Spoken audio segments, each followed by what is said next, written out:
James le vaniteux. C'est par une magnifique matinée que le gros contrôleur vient annoncer une grande nouvelle à son équipe de locomotives. Voilà, aujourd'hui est un jour très important. C'est votre anniversaire? Encore plus important que ça, Thomas. Quoi, c'est déjà Noël? Non, Percy, pas tout de suite. Ce soir, le maire de Chicalor et moi avons été invités à un grand bal au château des Calanes. Et il nous faut quelqu'un pour nous y emmener. Moi, monsieur. Pourquoi pas moi, monsieur? Ce serait un honneur de vous y conduire, monsieur. Oh non, non, non. Allons, pas tous en même temps. Si c'est une mission importante, vous devriez y aller avec une locomotive plutôt élégante, comme moi, donc. C'est tout toi, ça, James. Toujours après les meilleures missions. Ah non! Monsieur le maire habite tout près de ma ligne, près de Sudery. Oui, mais James s'est proposé en premier, donc je le choisis. Ah, merci, monsieur. Tu devras finir ton travail habituel dans les temps, James. Oui, comptez sur moi, monsieur.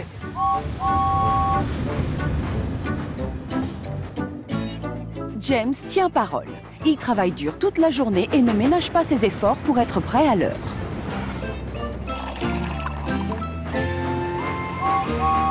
Voilà, James.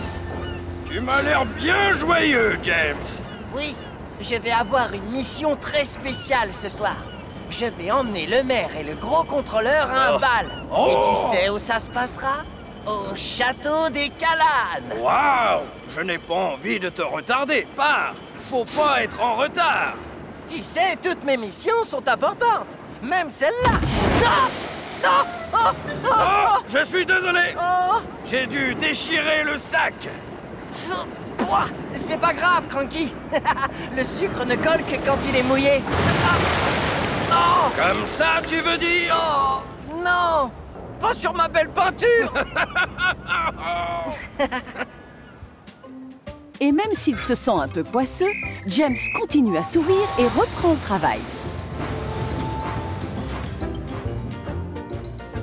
Mais plus les heures passent, plus il se salit et sa belle peinture rouge perd de sa superbe. Oh, zut, désolé. Et ça commence à perturber James. Voilà, James! Aïe! Hey!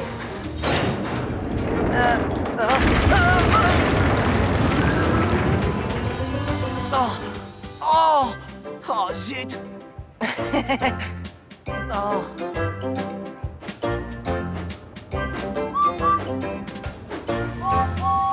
Salut, James! J'imagine que tu dois avoir hâte d'être à ce soir. Oui, mais je dois absolument passer avant à la station de lavage et je suis loin d'avoir terminé mon travail. Eh bien, je peux te soulager en prenant une ou deux de tes missions, si ça te rend service. Non merci, Edouard. Je vais me débrouiller.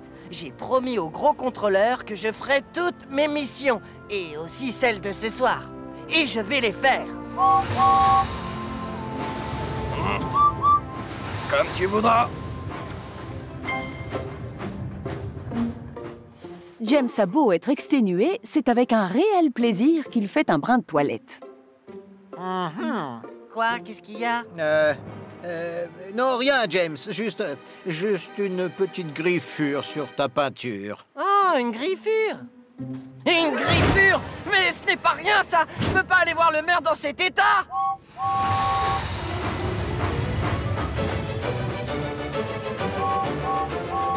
Victor! Victor! J'ai une mission spéciale ce soir et j'ai besoin qu'on me repeigne! Maintenant! Mais ta peinture ne sera pas Ne sèche. t'inquiète pas, j'y ai déjà pensé. On a prévu du vent pour ce soir. Et donc ça, plus ma vitesse, devrait sécher ma peinture en peu de temps. S'il te plaît, je veux pas décevoir le gros contrôleur. Bon, d'accord, mon ami. Si tu es sûr de toi. Ah, merci beaucoup. Cette soirée s'annonce comme la plus belle de l'année. Quand James quitte l'atelier, sa peinture n'est pas totalement sèche. Et comme il l'avait prédit, le vent se lève en fin d'après-midi. Mais hélas, il n'a pas l'effet escompté sur sa peinture rouge. Voilà, James! Regarde, Edouard, qu'est-ce que tu en dis? Bah quoi, y a un souci? James, ta peinture! Oui, j'ai vu. Splendide, tu ne trouves pas? Tu as de la terre collée sur les parois. Quoi? Et des feuilles. Aussi? Et des branches. C'est vrai? Oh, j'aurais dû laisser la griffure où elle était. Je ne peux pas voir le maire dans cet état-là. Édouard, sans vouloir abuser, tu peux emmener le maire au bal à ma place, s'il te plaît? Ce serait un honneur, James. Oh, merci beaucoup. Voilà Édouard! Oh, Édouard est très fier d'emmener le maire et le gros contrôleur au château des Calannes. Même si les deux hommes s'attendaient à ce que ce soit James qui les accompagne. Le lendemain matin, le gros contrôleur passe voir la locomotive rouge. oh, arrête de te cacher dans ton box. Je suis venu te voir.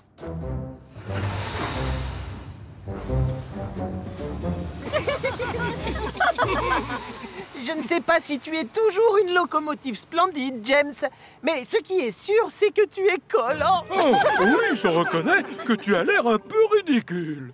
Le pire, c'est que le maire et moi, on comptait énormément sur ta présence hier soir. Désolé, monsieur. Mais Édouard m'a raconté toutes tes mésaventures. Il m'a dit que tu avais travaillé dur toute la journée et que tu avais fini les missions que je t'avais données. Si tu n'avais pas été obsédé par cette minuscule griffure, tu te rends compte que tu aurais pu venir avec nous? Alors, sors et va vite voir Victor. Oui, monsieur. Pardon, monsieur. James retourne donc à l'atelier de réparation pour y être repeint une nouvelle fois. Et pendant qu'il attend que sa peinture sèche, il reçoit une visite surprise. Ah! Oh!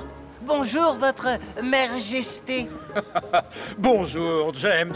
Ton ami Édouard m'a raconté à quel point tu étais déçu hier soir de ne pas pouvoir me conduire au bal du château des Calannes. C'est vraiment gentil de sa part, votre Altesse. Tu peux m'appeler Monsieur le maire, James. Sa peinture sera-t-elle sèche pour ce soir, mon cher Victor? Ah oui, bien sûr, Monsieur le maire. Dans ce cas, pourrais-tu m'emmener ce soir à un dîner dans la ville des vicaires? J'en serais très honoré, monsieur le maire. Oui, moi aussi. En réalité, je vais seulement avoir besoin de James ce soir. Je suis désolé.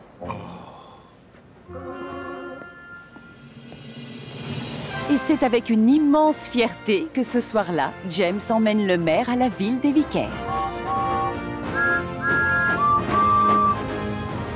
Oh, tu es vraiment splendide ce soir, James. Merci beaucoup. Ça, c'est sûr, Édouard.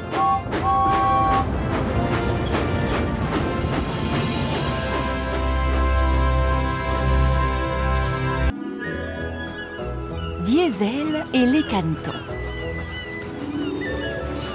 Il est très tôt ce matin-là, quand Thomas vient livrer des wagons au port de Brendam. Salut, Cranky! Ça va, Salty? Bien sûr que oui, Moussaillon. Salut, Thomas! Oh, wow! Doucement, hé! Qui est-ce qui m'a poussé? C'est moi, Diesel. Laisse-moi passer, l'escargot. Tu n'es pas obligé de faire ça, tu sais. Évidemment que si, Thomas. Je suis un Diesel. Très sournois, toujours brusque. Les diesels sont tous de grosses brutes. Non, ça c'est faux, matelot. Moi aussi j'en suis un. Et si je suis brusque, je ne suis pas une brute. Ah non, t'es un nounours en fait. Pourquoi est-ce qu'il se comporte toujours comme ça? Un petit peu plus tard, sur le trajet du retour, Thomas s'arrête à la station de lavage pour parler à Percy. Bonjour, Percy! Bonjour, Thomas. je fais un brin de toilette avant d'aller au travail. Hé! Qui a fait ça? Te casse pas un piston, Percy. Diesel? Mais j'étais là avant. Maintenant, c'est mon tour. Au revoir. Tu sais quoi? Si tu étais plus gentil avec les autres, tu aurais plus d'amis. Mes amis ne m'aiment pas parce que je suis très sympa. Ils m'aiment parce que je ne suis qu'une grosse brute. N'est-ce pas, les gars? Ouais, bien sûr. Ouais. Une grosse brute, une grosse brute, une grosse brute. Plus tard dans la journée, Thomas repense à Diesel, quand soudain, il l'aperçoit installé tranquillement sur un embranchement. Oh non! Pas encore Diesel! Vous êtes chou.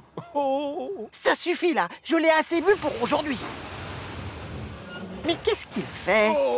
Oh, il n'est pas seul? Oh, qu'ils sont mignons, ces canetons. Ils sont adorables avec leurs petites plumes. Oui, adorables. Thomas n'en croit pas ses yeux. C'est la première fois qu'il voit Diesel être doux et gentil. Très sournois? Une grosse brute? Si les autres pouvaient te voir en ce moment, ils se diraient que c'est toi le nounours. Oh, j'ai hâte de raconter tout ça aux copains. Non, Thomas. Pitié, s'il te plaît, ne dis rien. Ils vont rigoler et se moquer de moi. Tout comme toi avec eux, Diesel. Si tu peux être gentil avec des canards, pourquoi tu ne l'es pas avec les locomotives? Eh bien, je pourrais, mais... Diesel. Bon, c'est bon, d'accord. Je vais changer. Je vais être gentil et sympa. Et si toi, tu promets de ne pas leur parler des petits... tu sais quoi? D'accord, je promets de ne rien dire tant que tu seras gentil avec tous les copains. Oh, merci, Thomas. Ah, c'est sympa, ça.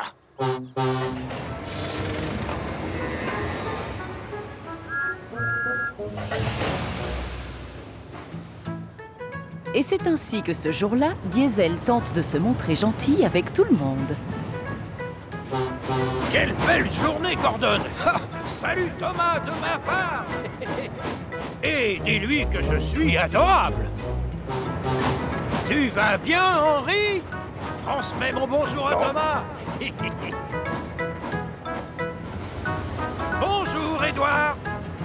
Amuse-toi bien. Tu vas voir Thomas plus tard. Oh! Hein? Oh! Oh! Qui vois-je? C'est Mademoiselle Longue Cheminée. C'est bien trouvé. Mademoiselle Longue Cheminée. Hé, t'es sûr d'avoir assez de force pour tracter ces wagons volumineux, Émilie? Pourquoi tu es toujours aussi méchant? Je le suis parce que ça me plaît. Très sournois, toujours brusque, les diesels sont tous... Diesel! Oh! Coin, coin, coin! Non! Thomas, pitié! Je tenais à souligner à quel point tu es forte, serviable et belle. Je suis sincère, Émilie. Et ta cheminée est fabuleuse. Allez, à plus tard, les amis. Ouais? Attends! Diesel! Au revoir!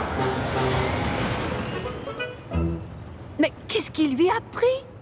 Franchement, aucune idée. Mais Diesel a du mal à se débarrasser de ses mauvaises habitudes.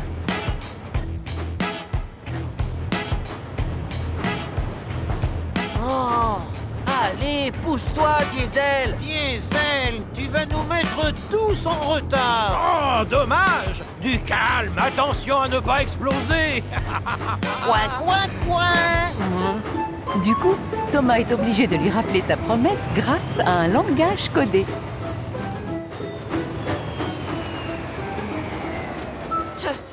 Il était temps. Passe devant. Oui, comme ça. Je me doute bien que vos missions sont toutes très urgentes. Mais même si Thomas est là pour lui rappeler sa promesse, c'est plus fort que lui. Diesel a du mal à bien se tenir. Surtout quand ses amis sont dans les parages.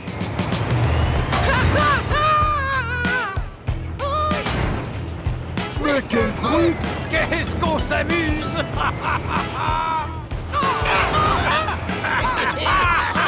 Diesel, coin, coin, coin. Écoute, Thomas, c'est trop dur d'être gentil avec tout le monde tout le temps. C'est terminé, je ne joue plus. Mais tu l'as fait avec les canetons. Des cantons? Quel canton? Suivez-moi, Harry et Bert. Je vais vous présenter les nouveaux amis de Diesel. Non, Thomas! Non! Je ne comprends rien à cette histoire. On va où, au fait? Vous verrez. Thomas! Tu avais promis de ne rien dire! Et toi, tu devais être gentil. Hein? Accélérez, Harry et Bert. Lunaire. Thomas! Attention! Les canards! Oh. Passez-moi, je surchauffe. Oh, non!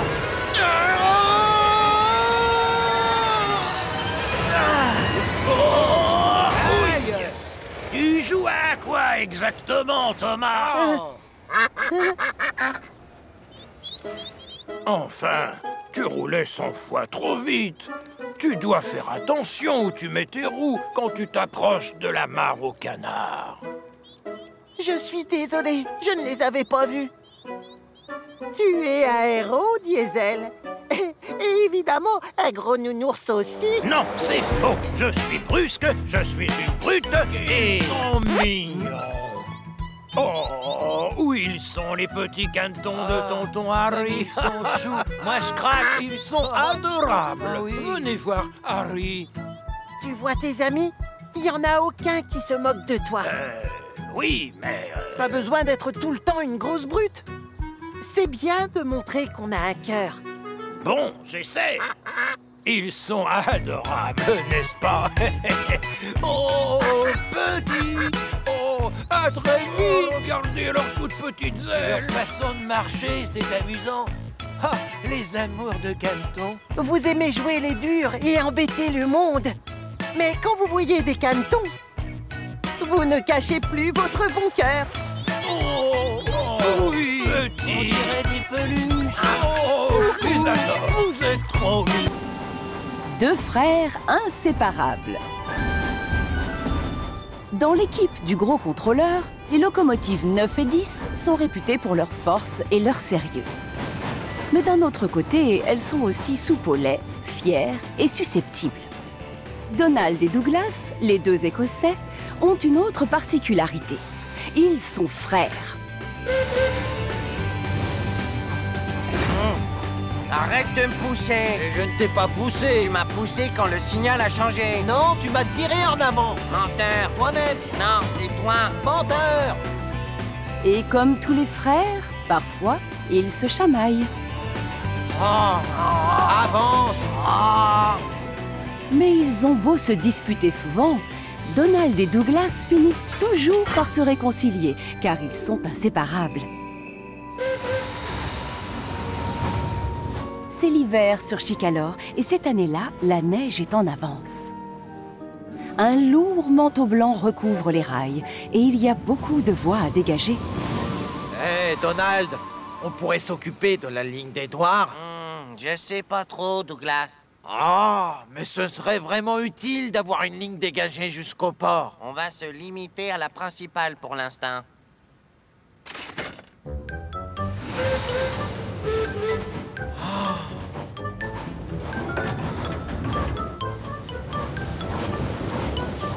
Un peu plus tard, Donald et Douglas doivent à nouveau faire un choix. Hein? Je crois qu'on devrait aller jusqu'au centre de recherche et de secours Pourquoi faire? pour dégager une voie s'ils doivent aller sur un accident. Pas la peine. Nous, on doit rester sur cette ligne et bien la déblayer pour Thomas. Oui, mais le centre est aussi très important et ça prendra peu de temps. Toutes ces chamailleries et ces indécisions commencent à affecter leur attelage. Ah, on perd un temps précieux. La voie est enfin dégagée. Ah, pas trop tôt. Les voilà donc repartis sur la ligne principale pour leur prochaine mission.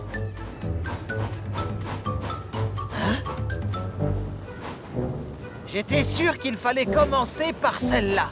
Maintenant, cette tortue nous empêche de passer. Regarde, il ne voit rien avec toute cette neige. Arrête, Dougie. Tu pourrais parler moins fort. Il va finir par se vexer. Passe devant, Donald! Merci, Toby.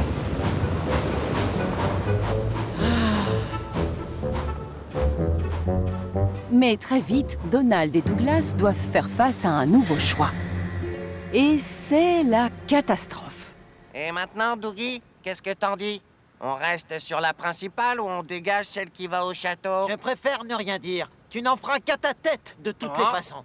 En fait, ça ne m'étonnerait pas que tu choisisses de faire exactement le contraire de ce que je souhaite. Ben voyons, comme si tu agissais différemment. Tu fais toujours ce que tu veux sans tenir compte de ce que j'ai envie de faire. Ah! Menteur! C'est toi le menteur! Oh, arrête de tirer! Mais c'est pas moi qui tire! C'est toi! Non! L'attelage entre Douglas et son tender se brise à force de tirer dessus. Non! Non! On s'est détaché! Au secours!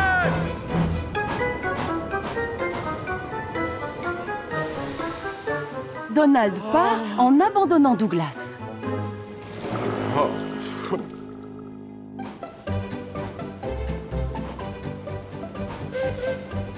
Salut, Donald. Où est Douglas? J'ai laissé le bon à rien qui me sert de frère à un embranchement. Il ne m'est d'aucune aide. D'ailleurs, je n'ai besoin de personne. Vous voyez ce que je vois? Donald a le Thunder numéro 9 et le numéro 10. Coucou, Douglas! Où est Donald? Je n'en sais rien. Et ça m'est égal. Hein, on s'est séparés, c'est tout. Oui, mais ton wagon tender, tu as besoin d'aide? Oh non, je vais bien, Toby. Je suis juste fâché contre mon frère. Allez-vous-en. Bon, d'accord. Si c'est ce que tu souhaites. Pour l'instant, tout va bien en effet pour Douglas. La chaleur de sa chaudière fait fondre la neige. Pendant ce temps-là, de l'autre côté de l'île, Donald fait de l'excellent travail en dégageant toutes les voies.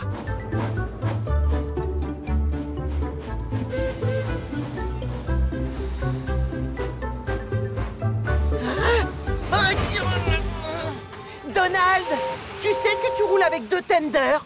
Celui de Douglas est accroché derrière ton wagon. C'est l'attelage qui a dû se casser. Pardon? Oh, comment? Oh, mais alors, j'ai les réserves d'eau et de charbon de mon frère? C'est exact. Et Douglas est... Coincé là-bas et dans le froid! Oh. Le conducteur et le mécanicien de Douglas sont partis avec Toby.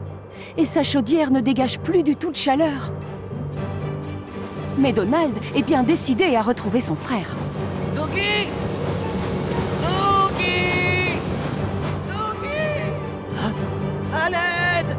À l'aide! Je suis là! Au secours! Je suis là, Donald!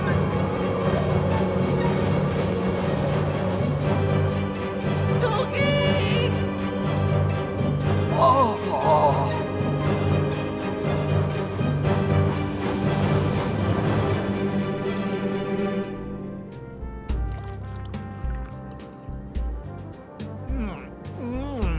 Il est délicieux, ce chocolat chaud.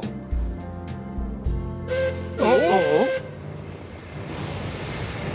Toby, as-tu vu Douglas? Oui, je l'ai vu. Il était à l'embranchement, là où tu l'avais laissé. Mais non, j'en reviens justement, et je t'assure qu'il n'y était pas. Je croyais que vous ne travailliez plus ensemble. Oui, mais c'est toujours mon frère. Et il est coincé dehors quelque part, alors qu'il fait si froid.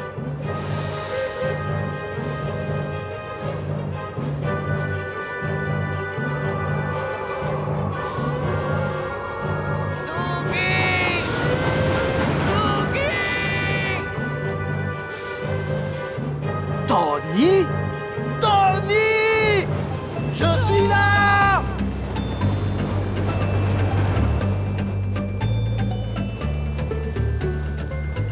Oh, Douglas, je suis tellement content de te voir. Et moi donc, si tu savais, J'ai cru que j'allais rester ici jusqu'à la fin de l'hiver. Oui, mais on risque de rester coincé là un bon bout de temps. Je n'ai plus assez d'eau. Oh, mais tu as mon tender. Peut-être qu'il y a encore de l'eau dedans. Bien sûr, je vais pouvoir t'emmener jusqu'à l'atelier. Tu seras beaucoup mieux au chaud, mon Dougie. Oh, ça me réchauffe déjà le cœur de savoir que mon frère est venu me chercher. Aussitôt dit, aussitôt fait. Donald pousse son frère jusqu'à l'atelier pour faire réparer l'attelage afin que Douglas s'accroche à son tender.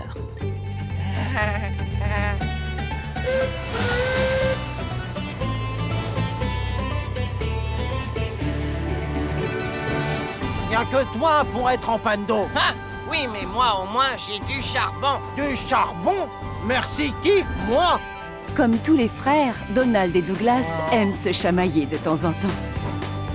Il t'en a fallu du temps, dis donc. Je n'y peux rien s'il neige. Mais même s'ils se disputent souvent, Donald et Douglas savent qu'ils peuvent toujours compter l'un sur l'autre pour se soutenir.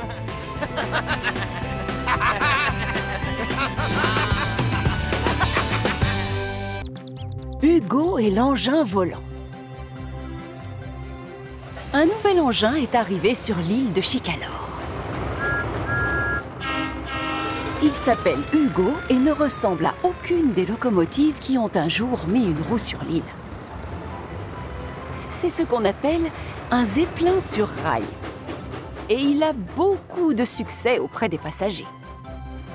Le gros contrôleur l'apprécie beaucoup lui aussi, mais il a quelques inquiétudes. Tout comme les inspecteurs d'ailleurs. D'accord. Ah bon, je comprends. On n'a pas l'habitude de voir des hélices chez nous. Tu dois donc faire attention, Hugo. Bah, les hélices, ça se trouve plutôt sur des avions ou des hélicoptères, pas sur des locomotives. Bien sûr. Et c'est pour ça que j'arrête toujours mon hélice avant d'entrer dans une gare. Ensuite, je ne la remets en route qu'une fois tous mes passagers à l'intérieur. C'est elle qui te permet d'atteindre des vitesses records, si je comprends bien. Il n'y a pas plus rapide que lui dans le monde. Impressionnant. C'est beau à savoir. Ah, c'est l'heure, Hugo. Allez, au travail. Oh, il a recommencé. Ce jour-là, alors qu'Henri revient du continent, il aperçoit quelque chose qui le fait bouillonner de surprise. C'est Hugo! En fait, il vole! Henri fonce à toute vapeur raconter aux autres ce qu'il a vu. Ah, je vous avais bien dit que ce n'était pas une vraie locomotive. En réalité, c'est un imposteur. Mais comment il vole dans le ciel? Il n'est pas trop lourd pour ça? Pourquoi tu ne lui poses pas la question? On parle de moi? Et qu'est-ce que vous voulez savoir? Non! Hugo, je t'ai vu! On ressent quoi en volant dans les airs? Hein? Ne te vexe pas, Henri, mais je ne sais pas du tout de quoi tu parles. Les copains, je viens de voir Hugo. Il est en train de voler, oui, dans le ciel. Attention, une locomotive entre en gare. Hugo? Ah! Mais comment peux-tu être ici et dans le ciel en même temps? Je reconnais que c'est très mystérieux. Hugo rattrape Thomas alors que celui-ci est en train de rouler avec le train local. Ah, bonjour, Thomas. Est-ce que tu l'as vu, toi, l'engin volant qui me ressemble? Quoi? Mais quel engin volant? Je ne sais pas trop. Moi, je ne l'ai pas vu encore.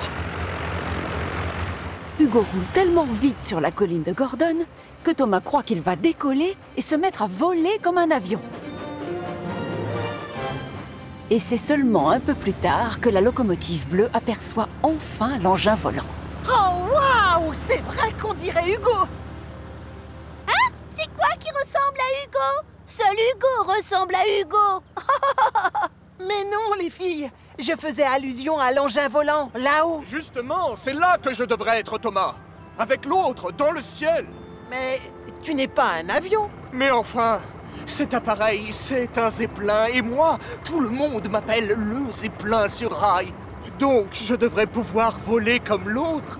Oh! Ça y est, je vois Hugo maintenant! Et l'autre Hugo aussi! Celui qui peut voler!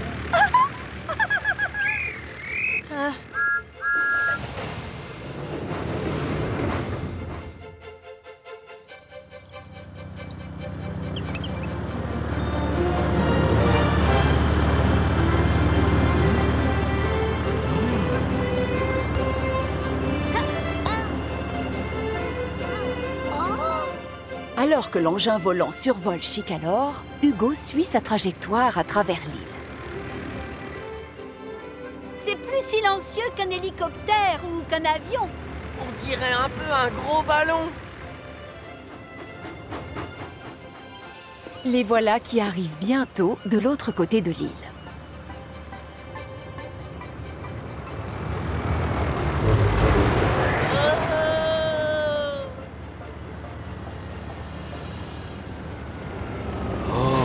Bonjour. Moi, c'est Skiff. Et toi, c'est comment? Je m'appelle Hugo, et je devrais voler comme ce zeppelin là-haut. Oh, tout comme moi. Toi, tu voles? Non, je veux dire que je peux rouler sur des rails et naviguer sur la mer. Et toi, tu peux rouler sur des rails et voler dans les airs. Je suis destiné à ça, normalement. Mais je ne peux pas. Hein? Tu sais, Hugo, moi aussi j'aimerais aller tout là-haut. Parfois, je rêve que j'ai des ailes, mais je sais que je ne volerai jamais à cause de mon poids. Toi et moi, Hugo, on est taillés pour rouler. Et on a beaucoup d'aventures à vivre cloués au sol. Toi, tu ne peux pas voler, c'est vrai. Mais Hugo, lui, il ressemble vraiment à un engin volant. S'il s'en donne les moyens, je suis sûr qu'il peut voler. C'est le petit bateau qui est dans le vrai. Je devrais être capable de voler. Il faut juste que je m'entraîne. Hugo retraverse Chicalor et arrive à la colline de Gordon, l'hélice lancée à la puissance maximum.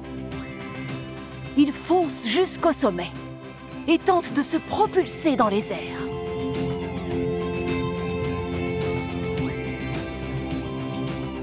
Mais ses roues refusent de quitter les rails.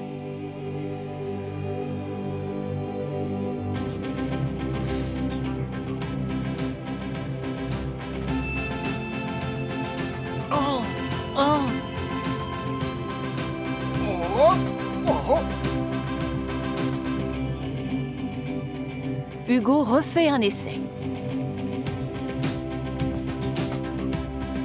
Puis un autre. Oh, allez! Oh! Oh! Hélas, ses roues refusent toujours de quitter le sol.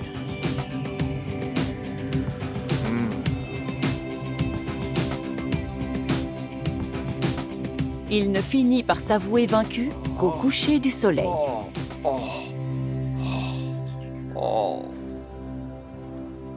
C'est Thomas qui avait raison. Il est beaucoup trop lourd pour pouvoir voler.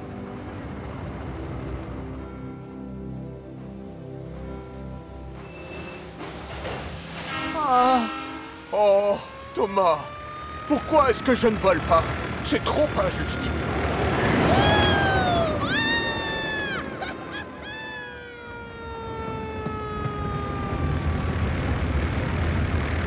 Hugo! Oh! Hugo! Arrête l'hélice, tu entends? Oh, pardon, monsieur, j'avais la tête ailleurs. J'ai essayé plusieurs fois de décoller. Quoi? Ah! Oui! Seulement, je n'ai pas quitté le sol. Oh, oh misère! Oh, écoute! Si ton inventeur avait voulu que tu voles, il t'aurait fabriqué des ailes. Oh, et il aurait fait en sorte que tu sois considérablement plus léger. Au lieu de ça, tu es un zeppelin sur rail. Il n'y en a pas deux. Tu es unique. Personne d'autre ne roule aussi vite que toi, tu sais. On s'en moque que tu voles. Tu dois juste être fier de tout ce dont tu es capable. Grâce à cette fabuleuse et belle hélice. C'est vrai. Même si je l'oublie souvent. Encore! Hugo, encore, s'il te plaît! Skiff aimerait que tu lui souffles dans la voile, comme tout à l'heure, Hugo. D'accord. Mais laissez-moi d'abord sortir de la gare.